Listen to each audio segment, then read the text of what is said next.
On a pris des parcours dans cette commune qui l'ont amené à être autonome dans sa façon d'être, à oser sur la transformation urbaine par rapport notamment aux friches, et qui progressivement ont dégagé une forme de savoir-faire local et de la reconnaissance. Ce qui fait qu'à un moment donné, ça se renverse. C'est-à-dire ce qui pendant un moment faisait handicap devient à la fois il y a un travail dans le temps qui a cherché à mettre les habitants en posture d'acteurs. Ça se fait pas en 5 ans. C'est un processus par la vie associative, par la reconnaissance du droit à l'initiative, par exemple des habitants ou des collectifs qui se sont formés. Bon. Donc habitants-acteurs. Du coup, ça donne, je dirais, à la fois de la force, de la confiance, et on se dit qu'il y a des défis qui deviennent atteignables. Bon. Et c'est vrai que du coup, la commune a été porteuse d'initiatives multiples, comme par exemple la sauvegarde du site du 11-19, qui aujourd'hui, on nous jalouse, on dit bah oui, mais vous avez de la chance. Non, on n'a pas de chance, parce qu'on s'est battu contre les houillères pour sauver le site et pour le réanimer.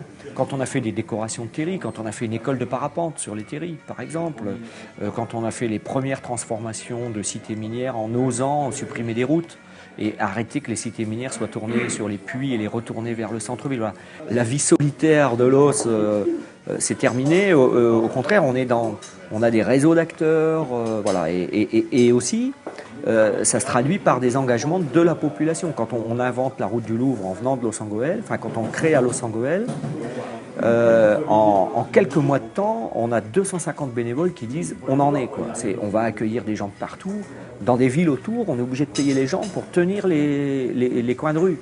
Je suis d'une génération qui a connu la fin des années croissance, dont on peut voir qu'elles n'apportent pas automatiquement le bonheur, c'est le moins qu'on puisse dire, et qu'elles compromettent même la survie de l'homme par la façon dont elles ponctionnent la planète et l'environnement. Donc voilà, donc, sur ce fond d'autonomie de pensée, d'autonomie de faire, de participation, on est venu greffer, et bon, j'en suis un peu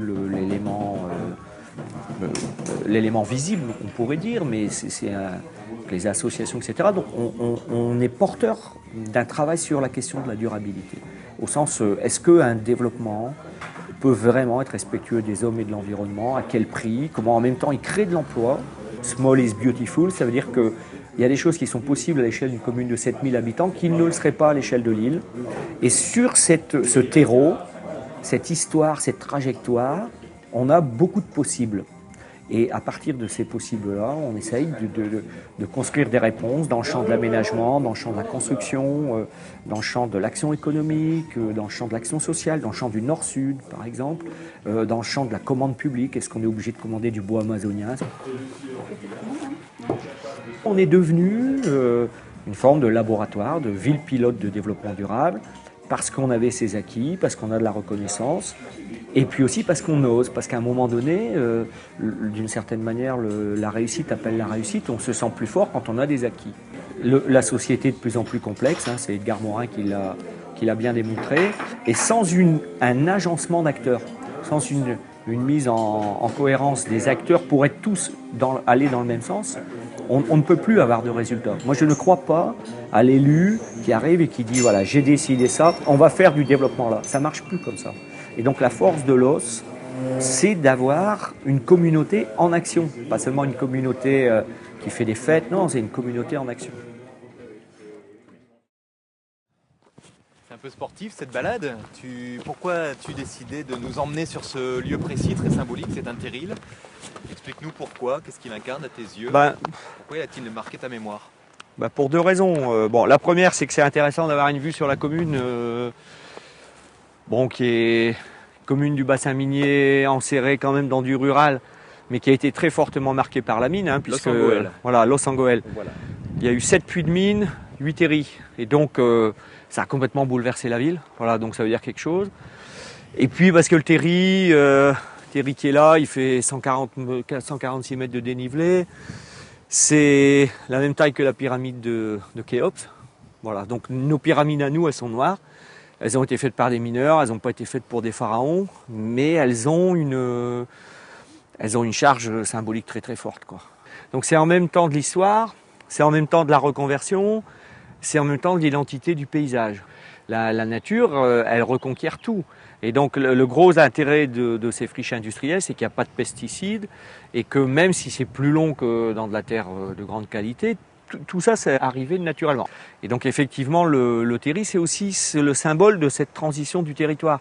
Là où avant, c'était la pire image du territoire, aujourd'hui, ça devient un de nos plus beaux atouts. Ouais. Finalement, là, cette image, elle est très belle, telle qu'on la voit là. Hein. Y a un côté luxuriant presque. Hein. Oui, oui. On a envie d'y aller. Voilà. Et oui, c'est symbolique. Ah oui. La façon dont on se réapproprie les terris, c'est autant physique que dans la tête. C'est-à-dire que oui, il y a des endroits où il faut nettoyer, il faut faire intervenir les bulldozers parce qu'il y a du danger, mais avant tout, c'est un problème de regard. C'est un problème de regard sur le territoire, sur les hommes, et soit on considère que cette histoire-là, il faut la balayer, soit au contraire, on dit, c'est aussi pour ça qu'il y a l'inscription qui est espérée du bassin minier au patrimoine mondial de l'humanité, et à ce moment-là, on se dit que cette histoire-là, elle est porteuse de sens, elle est porteuse de valeurs. L'histoire de la mine, c'est la solidarité, c'est le courage, c'est la simplicité. C'est l'accueil de populations immigrées qui sont venues de partout dans le monde.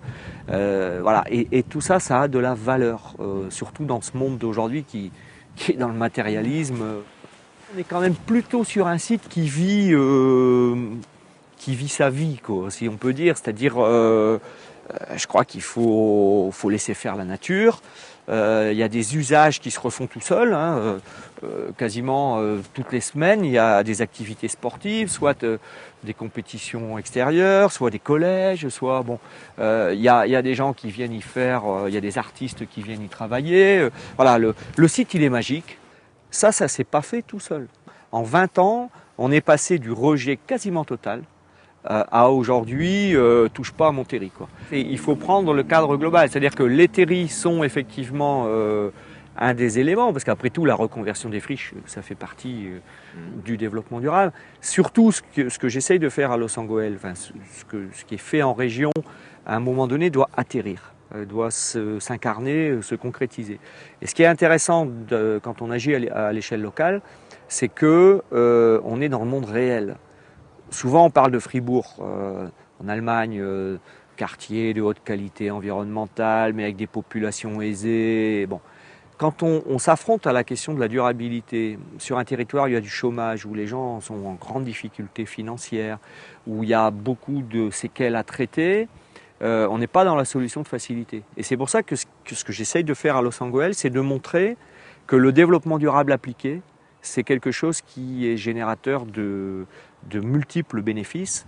Et on est sur la question économique, on est sur la question sociale, on est sur la question environnementale.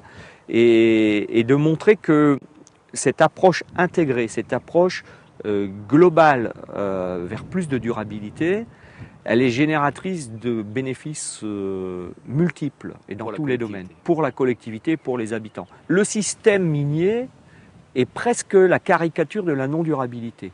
Et du coup, nous, on utilise le lieu qu'on veut garder pour la mémoire, mais et qui génère des questionnements, qui génère de l'émotion. On l'utilise pour justement dire, mais on va passer du 19e au 21e siècle. Et la société de demain, elle fait plus attention à l'humain, elle fait plus attention à la planète, elle fait plus attention à l'environnement. Et donc, on utilise la force du lieu pour y développer des activités qui aident à basculer vers la durabilité. Alors ça veut dire culture commune, scène nationale, avec toute l'approche de la création artistique. Ça veut dire le centre de développement des éco-entreprises qui travaille sur un autre rapport à l'économie, parce qu'aujourd'hui tout le monde parle de la croissance verte. Nous, ça fait presque une dizaine d'années qu'on y travaille.